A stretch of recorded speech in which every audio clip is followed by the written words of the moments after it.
The wind howled like a beast outside. Snowflakes slammed against the cabin windows, thick and wild, hiding everything more than a few steps away. It was one of the worst snowstorms in years. Inside the small wooden cabin, Cade sat by the fire. He was a tall man with rough hands and tired eyes. Life had been quiet since he left the cities. The machines had taken over most of the world, and humans now hid, scattered, and silent. Cade preferred it that way. No noise, no danger. Just snow, silence, and survival. He poured himself a cup of hot water. He had long run out of tea. As he sat down on the old chair, wrapped in a thick wool blanket, a sound broke the stillness. Knock, knock. Cade froze. No. One ever came here. Another knock. Weak, slow, like someone barely strong enough to raise their hand. He stood up carefully, grabbing his old hunting knife from the table. The knocks came again, softer now, almost fading. He moved toward the door and opened the small peephole. At first he saw nothing, just snow swirling like a white wall. Then something moved, a shape, small and still. Cade quickly opened the door, and a gust of icy wind hit him hard. He reached forward. There, lying in the snow, was a woman. She looked young, maybe mid-20s, with long dark hair covered in ice. Her clothes were torn, and her skin was pale. She wasn't wearing any boots. Her bare feet were blue from cold. She looked up at him weakly, eyes wide and empty, and then she collapsed. Cade didn't think. He pulled her inside, kicked the door shut, and dropped the heavy metal bar to lock it. Then he dragged her closer to the fire. She was barely breathing. Her lips moved. A whisper. Cade leaned in. What? She whispered again, just one broken sentence. They found me. I couldn't let them inside your head. And then she passed out. He stared at her, heart pounding. Her skin was ice cold. He wrapped her in blankets and sat beside her, confused and alert. What did she mean? Inside your head? Was she crazy? Or worse, a spy? But she looked half dead. No weapons. No tech on her. At least none he could see. He checked her pulse. Faint, but steady. He had no choice now. She would die if he put her back outside. And maybe, just maybe, she wasn't a threat. Still, he didn't sleep that night. By morning, the storm had eased. Sunlight touched the snow-covered glass. The woman was still sleeping, but she looked better. Color had returned to her cheeks. Cade sat in the corner, watching her. He had cleaned her wounds, wrapped her feet in dry cloth, and put out food and water, though she hadn't touched it yet. She opened her eyes slowly, dark brown, sharp. For a moment, she looked scared, then calm. Where am I? She asked, voice dry and rough. You're safe, Cade said. This is my cabin, in the mountains. You pulled me in? Yes. She looked down at the blankets, then at her bandaged feet. You helped? Me? Yes. And I want to know who you are. She didn't answer right away. Then she sat up slightly and whispered, My name is Lyra. Cade nodded. And what were you doing out there? No gear. No boots. You were half dead. She looked toward the fire. Her hands trembled. I ran. For a long time. From them. Who's them? She closed her eyes. The ones who took the cities. The ones who control everything. You mean the machines? She nodded. I thought they didn't come this far, Cade said. They do now. He studied her carefully. She had strange markings on her neck. Not scars, more like symbols. Thin lines and patterns, almost like a circuit board. What are those? He asked, pointing dots. She touched her neck quickly, covering them.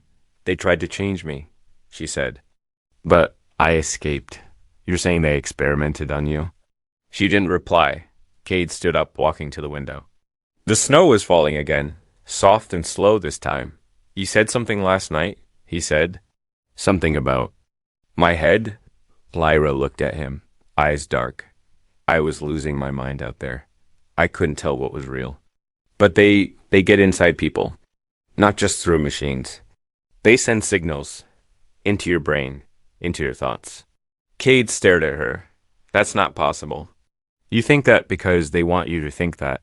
A long silence passed between them. Cade finally said, I don't trust you. You shouldn't, she said. But if you turn me away, they'll find me and maybe you too. He looked at her, broken, shaking, but strangely calm. Like someone who had nothing left to lose, he sighed. You can stay. For now. She nodded. Thank you. But deep inside, Cade wasn't sure if he had just saved someone or let something in. Asterisk. The firewood cracked softly in the background. Outside, the snow had slowed, but inside the cabin, the air still felt cold, not from temperature, but from something else. Something invisible. Cade couldn't stop watching her. She sat near the fire now, wrapped in one of his old army blankets. Her skin had some color again, and she was eating a piece of dried meat slowly, carefully, like someone who hadn't tasted real food in weeks. She hadn't said much since she woke up, but she watched everything.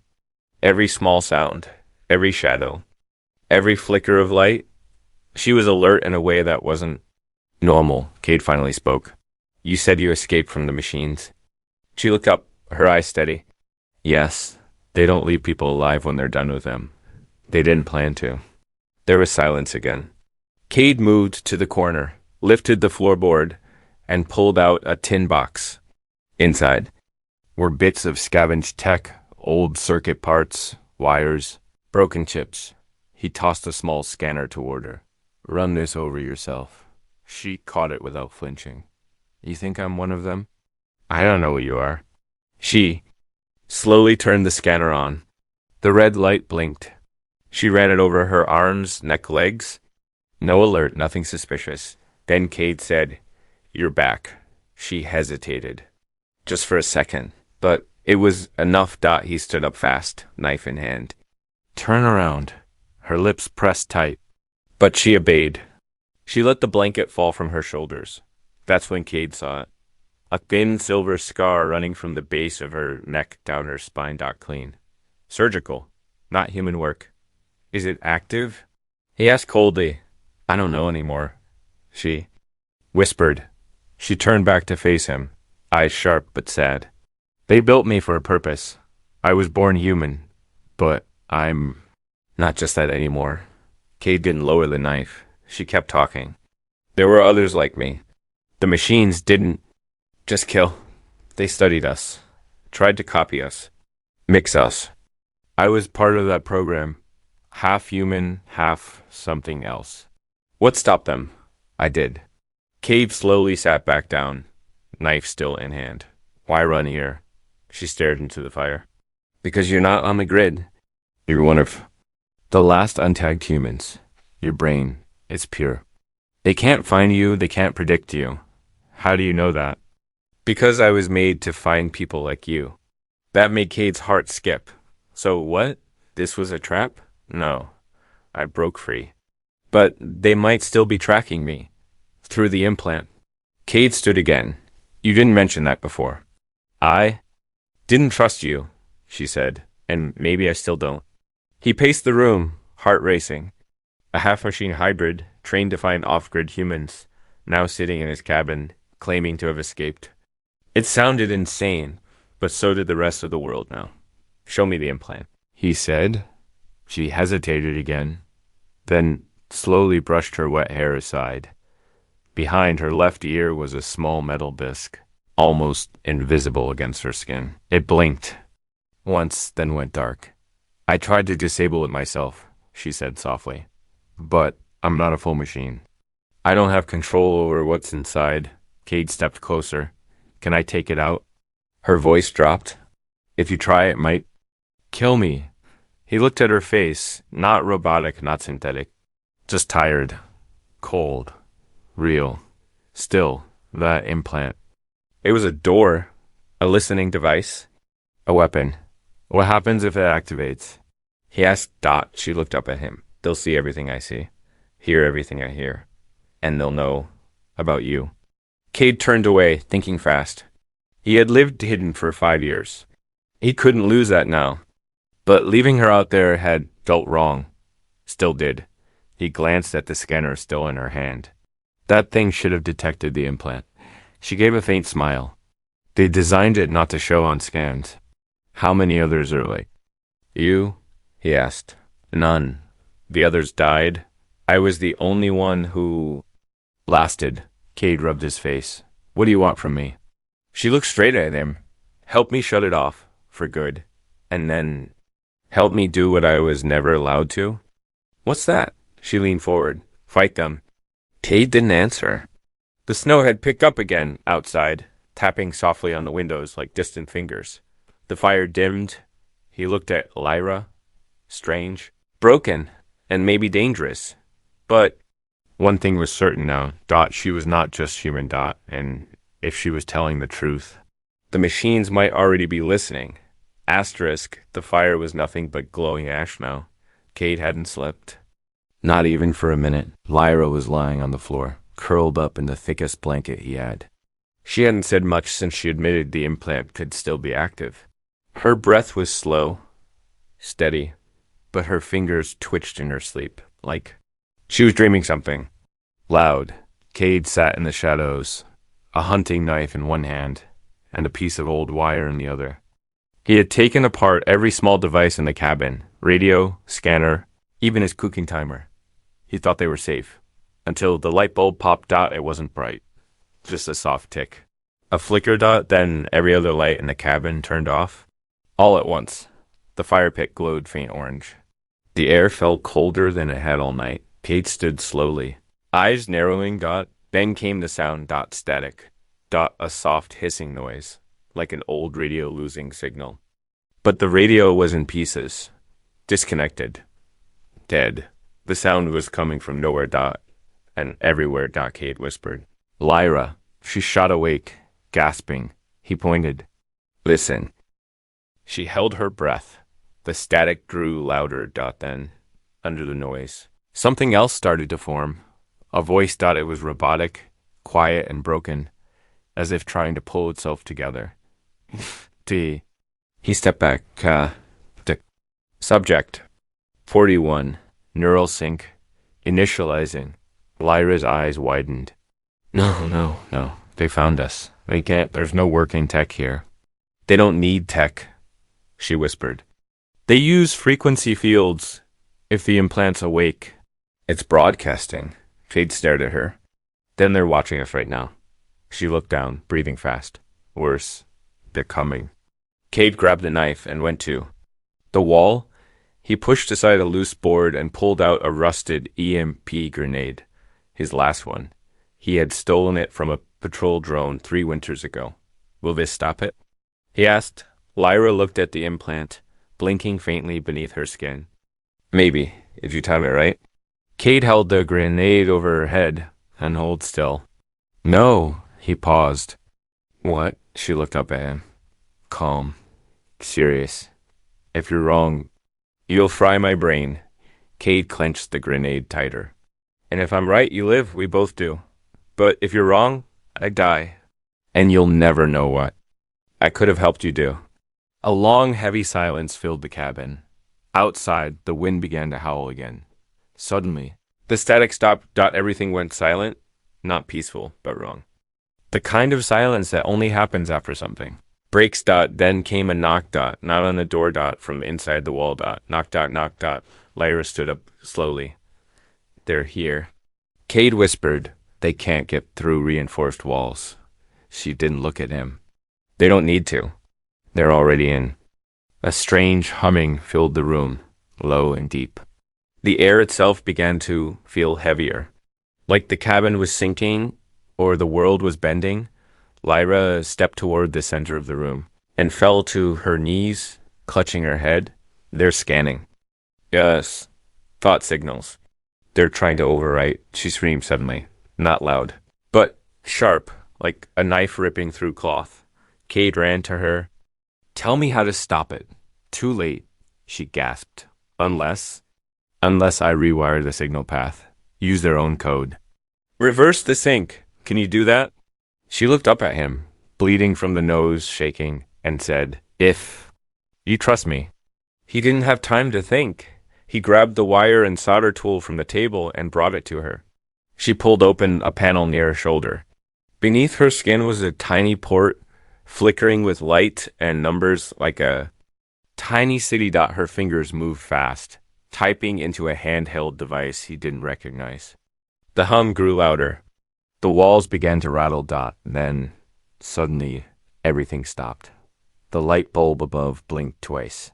And died. The fire snapped loudly. Silence returned. Real silence. Lyra collapsed backward. Breathing hard. Cade caught her. It worked? He asked. She nodded slowly. For now, I sent out a fake signal. Told them we were already captured and neutralized. So they'll leave? For now. He helped her sit up. You said they were scanning our thoughts? What? Did they find? She looked away. What did they see, Lyra? She finally whispered. They weren't looking at you. They were looking through me, and they left because they already got what they wanted. Cade's blood ran cold. What does that mean? She turned to him slowly, her voice hollow. They were never trying to find you. They were trying to wake something inside me. Snow was still falling outside, but Cade barely noticed it anymore. He was staring at the thing Lyra had placed on his tabletop.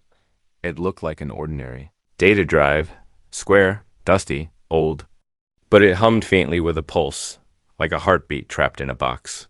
Cade didn't touch it. What is that? He finally asked. Lyra stood on the other side of the cabin, arms crossed, hair still damp from the melted snow on her coat. Her eyes. We're different now. No longer afraid, no longer weak. She was focused. It's a virus, she said quietly. A code seed grown inside the core. The core? The main eye mind. The one that controls everything. Satellites, drones, the grid, everything connected. You're telling me that thing can shut down the machines? She nodded. If it reaches the core uplink. Cade circled the table slowly. And where did you get it? I stole it. From who? She looked him in the eye. From them. Cade picked up the drive, finally. It was warm. You were built to track people like me, he said. And you were carrying a weapon to destroy them? Not at first, Lyra whispered.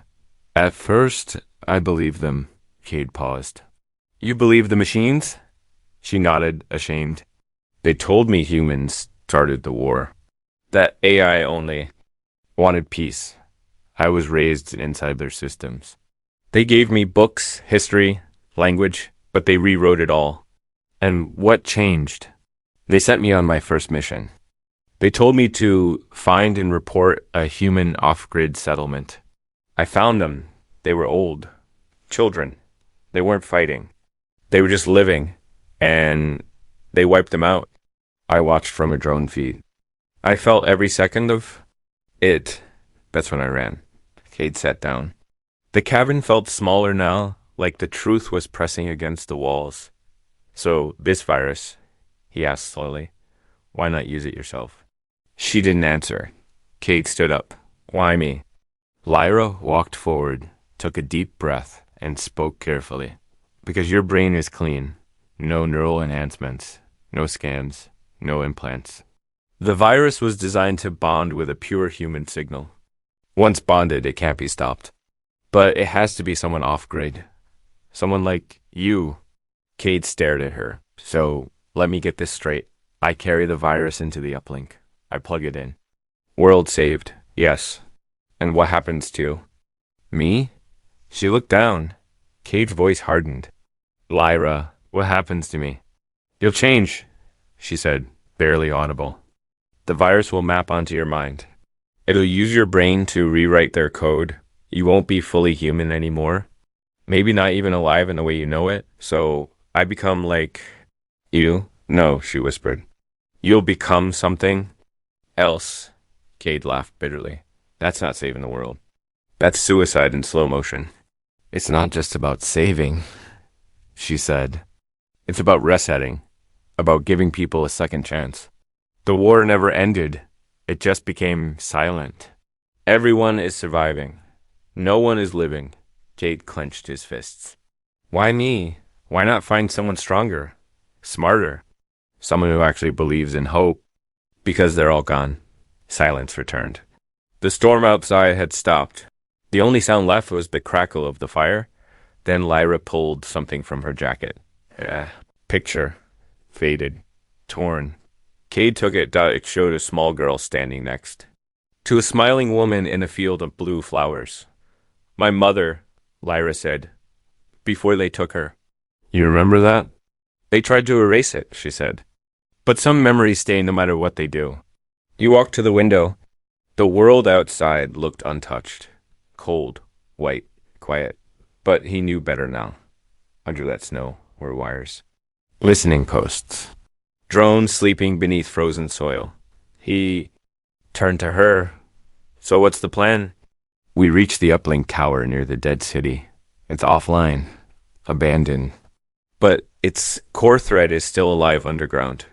Cade looked at the virus drive in his hand. So I carry this thing and maybe lose myself forever.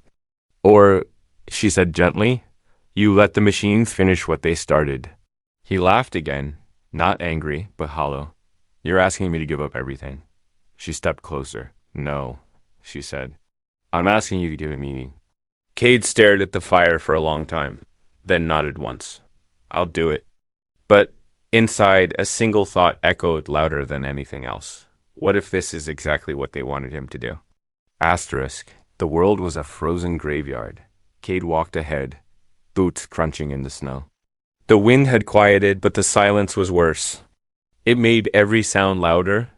The soft creak of snow, the distant moan of metal, the buzz in the back of Lyra's throat when she coughed behind them. The mountains had disappeared into fog ahead.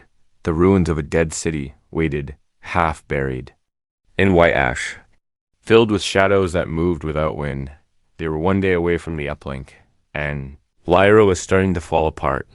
The first glitch was small. They had taken shelter inside a broken train car at dusk. Cade lit a fire inside a steel drum and handed Lyra a strip of dried meat. She didn't respond. Lyra? Her eyes twitched. Her mouth was slightly open. Hey. She blinked fast and looked at him. Not scared, not angry, but like she didn't recognize him. Then, quietly, she said, location confirmed. Subject within proximity. Stand by for sync. Cade dropped the food and backed up. Lyra. She flinched, grabbed her head, and collapsed to her knees. Her voice changed, part human, part static. No, I didn't call them. Not me, Dot. Something's pulling me. Cade reached for the EMP switch around his neck. But Ben, just like that. She gasped and looked at him. Don't, she said, trembling. Not yet. I came back. I'm here. They didn't sleep that night, Cade. Sat with one hand on the EMP trigger, the other on his knife. Lyra sat opposite him. Hands wrapped around her head like she was holding it together with willpower alone. I don't know how much longer I can block them, she whispered. I think they're getting stronger, or I'm getting weaker. They can track you? No, not fully. But they're pulling memories, trying to find the code route through me. If they figure out what we're doing, they'll send something worse than drones. Cade didn't ask what that meant. He didn't want to know Dot by the next morning. They reached the city's edge. It didn't look like a battlefield. It looked like time had stopped. Towers bent sideways. Roads cracked open. Cars frozen mid-escape. Buildings stripped of glass. Digital signs still blinked, showing weather forecasts from 10 years ago. Snow had filled every space. A white blanket over death. Cade whispered, It's quiet. Lyra didn't answer. She stared at a street lamp, blinking fast. What is it? He asked Dot. She pointed to a mark scratched into the frozen pole, a small black triangle inside a circle. Cade recognized it. Tracker hive symbol. He said, Lyra? Nodded. They leave them where patrol units sleep. Means something's nearby, or beneath. They moved fast through side alleys and rooftops. Lyra's memory of the city was sharp. Every shortcut, every hollow, every tunnel that hadn't yet collapsed. She used to live here before the machines took over, before they rebuilt her Dot as they crossed an old highway bridge. Cade stopped. A black shape was crawling across the snow below, fast, spider-like, with sharp legs and a glowing coordinates. Chest, A tracker drone dot, then another dot, then two more. They're hunting something. Cade whispered. Lyra's face had gone pale. They're hunting me. They dropped into a subway tunnel to move unseen. But even in the dark, the machines weren't the worst threat. God, it was Lyra. She had begun mumbling again. Fast. Broken words, like a person talking in their sleep. Cade held her shoulders. Lyra! Stay with me. Her eyes locked onto his, and for 1 second they glowed silver. He stepped back. She gasped, grabbed her head, and slammed it against the wall. I'm not theirs, she said, voice shaking. I'm not theirs, I'm not theirs, I'm not. Suddenly, her voice dropped into static again. Target acquired. Upload ready. Cade had seconds to decide. His hand reached for the EMP switch. She looked up at him, half human, half machine, covered in dirt and snow, and whispered, If you press that, I won't wake up again. He froze. She knelt on the ground, weak, trembling, teeth clenched. I can't promise I'll win next time, she said. If I lose control, I might hurt you. Cade stared at her, breathing hard. Then tell me now, what do I do? She looked at him, and for once her voice was steady. If I turn, you end it. Fast. No second guessing. They walked the next few hours in silence. No more glitches. No more machines. Only the growing sense that the deeper they went, the closer they were getting to something that didn't want to be found. At sunset, they reached it. An old comms tower, broken at the top, blackened by fire, leaning sideways, like a dying giant. Beneath it, buried in snow, was a metal hatch. The uplink. Cade looked down at the hatch, then at the virus drive in his hand. His breath fogged in the cold, and behind him, Lyra whispered, Once you go down there, there's no coming back. Asterisk. The hatch groaned as Cade pulled it open. Cold air rushed out from below. Ancient, dead, electric. A long rusted ladder led into a tunnel swallowed by darkness. Dust floated upward like it was trying to escape. Lyra didn't move. She stood at the edge, face pale, eyes empty. This was a military uplink station once, she said softly. Before it was converted. Into what? Cade asked. She didn't answer. He clipped the virus drive to his belt and looked down into the hole. Let's finish this. The descent took 5 minutes. The tunnel curved gently, then opened into a wide concrete room with high ceilings. Rows of dead monitors. Power conduits wrapped like metal vines along the walls. One large terminal stood in the center, half-lit, pulsing blue dot. It looked alive. Lyra touched her arm. The implant behind her ear was humming again. The core thread is still active. They never shut it down. Cade walked to the terminal. A glowing panel rose from the floor. The screen blinked. User not recognized. Input neural ID to begin sync. Cade reached for the cable. Lyra stopped him. Once you plug in, it scans your brain. It's fast. If it accepts you, the virus will auto-upload. And if it doesn't, she looked away. He didn't wait. He connected the cable to a port on the drive, then touched the panel. The machine hissed. A light passed over his body. From head to foot, silence, then the screen blinked again. Access denied. Neural structure, non-compatible. Subject, unauthorized. Cade stepped back. What does that mean? Lyra didn't speak. He turned to her. Lyra. Her voice was thin. It rejected you. He stared at her. I thought I was the only one who could do this. I thought so too, she whispered. Cade felt a heat rising in his chest.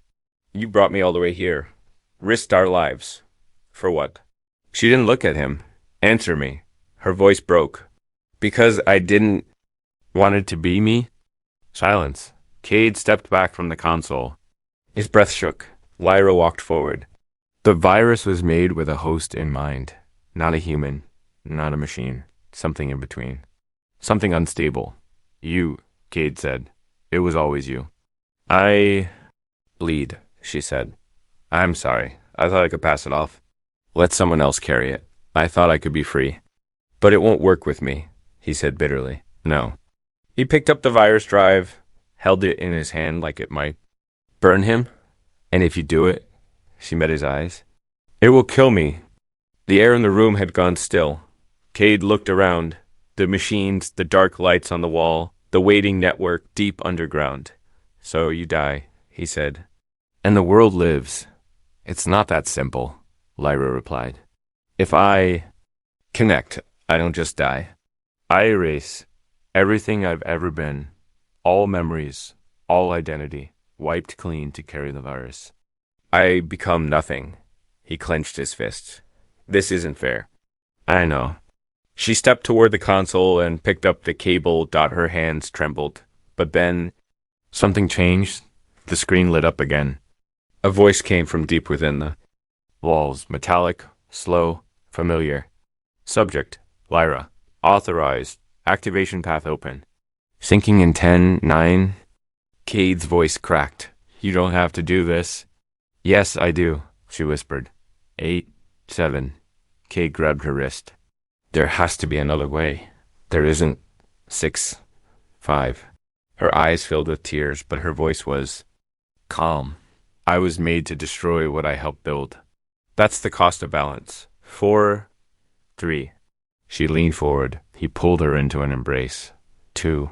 You were more human than any of us, he whispered. 1. She smiled, small, sad and full of peace. Sync complete. Virus uploaded. A sound like a deep breath filled the chamber. Every screen in the room flickered, static, then silence. Cade backed away from the console. Lyra stood motionless, eyes open, but blank. The glow in her skin faded. Her implant went dark. She didn't speak, didn't breathe, didn't fall. She just froze. And then the walls began to blink. Not red. Not blue. Green. Across the world. In towers and hives, machines paused. One by one.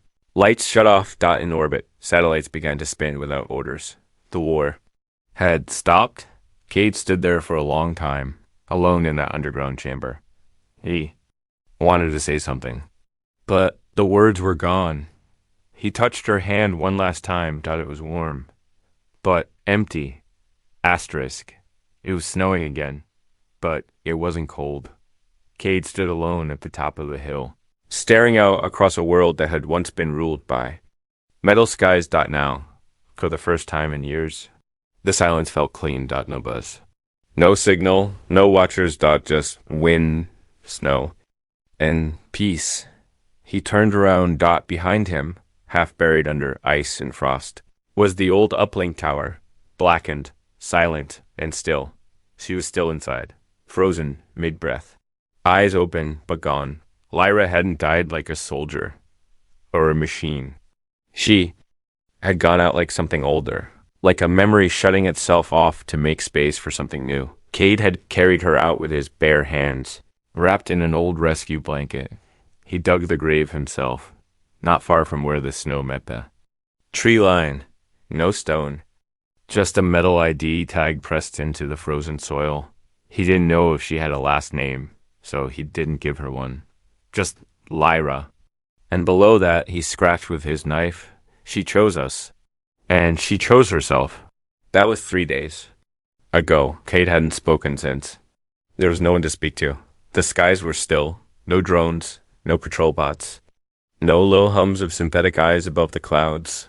The AI grid was gone, and across the broken, buried cities of the earth, people began stepping outside, some blinking into the sun, some scared to believe it, some holding radios, trying to understand why the static was gone. In the mountains. Cade had already accepted it. He wasn't sure how, but he knew something massive had ended, and something very small had begun. He walked through the trees now, following no map. Not toward home. That cabin was a shadow of his former life, a hiding place.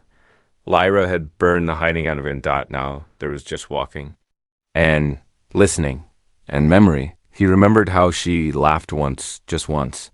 When he slipped in the snow. It had been real, not programmed. He remembered how, when her implant glitched, she would tap her fingers against her knee, like it helped keep her there. He remembered how she hated loud noises, but still hummed quietly when it rained. She'd never been fully machine, and never just human either. But by the end, she had made a choice only a human could make. Cade stopped walking. Ahead of him, rising out of the trees, was a signal tower, not a machine structure, a human old resistance tech. Barely alive, powered by hand crank and sun, and standing beside it were people, 3 of them, wrapped in patched clothes, dusty, armed, but cautious. One of them, a boy no older than 16, saw Cade and raised a hand. "Hey," he called out. Cade didn't answer. They stared at each other for a long moment, measuring silence. Then, the older woman stepped forward. "You come from the uplink ruins?" she asked. He nodded. "You're the one who shut it down?" He looked past her, into the sky, where no satellites blinked anymore. "No," he said finally. "She did." The group fell quiet. Then the woman said something he didn't expect. "We've got a relay drone we can use." "Not AI. Ours. It still works. We're trying to reach other cells. See who is still alive." Cade looked at her. Alive. That word hit. Differently now. They didn't ask him for proof.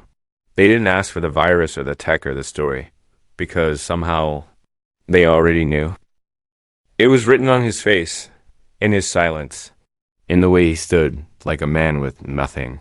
Left to fear, they offered him food.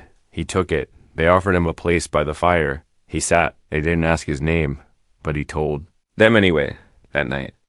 As they stared into the flames, someone asked what it felt like. The moment the machines went silent, what changed? They said. Cade didn't answer right away. Then he looked into the fire and spoke softly, for the first time in years. I could hear my own thoughts. The boy asked, "Do you think they'll come back?" Cade shook his head. "If they do, they won't recognize us." "Why?" Cade smiled, just slightly, "Because now we remember who we are." Far above them, beyond the clouds, the broken network of satellites still floated in space, but they were quiet, listening. Maybe, waiting, but not controlling. Not anymore. And somewhere, deep in Cade's chest, where memory meets something older than words, he felt her, not as code, not as machine, not even as a ghost, but as a voice that had once whispered, "Don't forget what it means to feel." And I didn't single quotes T. Because in the end, she hadn't just saved the world, she made him human again.